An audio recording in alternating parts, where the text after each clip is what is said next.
पाकिस्तान की मारूफ TV anchor और मेजबान फराह इकबाल ने हाल ही में राबी पीरजादा के पॉडकास्ट में शिरकत की। उन्होंने अपनी जाती जिंदगी से मुतालिक कई सवालात के जवाब दिए और सोशल मीडिया पर उठने वाली मुख्तलिफ कयासराइयों पर बात की।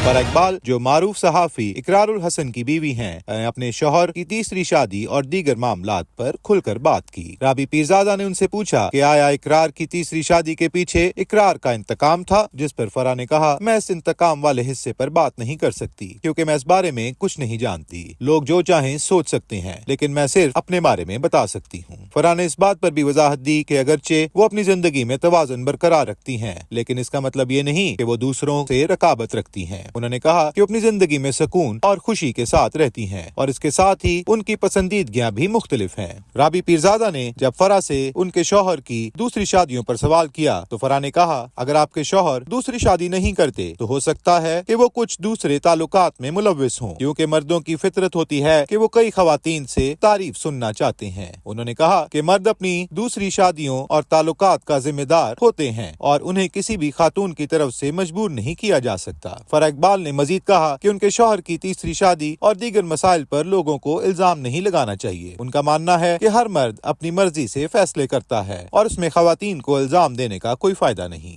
फराह इकबाल की ये गुफ्तगू इस बात को वाज़े करती है कि अपनी जिंदगी को अपने असूलों और सुकून के साथ गुजार रही हैं। हमें उम्मीद है कि उनकी वजाहत उनके बारे में उठाए जाने वाले सवालात को खत्म करेगी। मजीद शोबिस की अपडेट्स के लिए हमारे साथ जुड़े रहिए पाकिस्तान शोबिस अपडेट्स के साथ।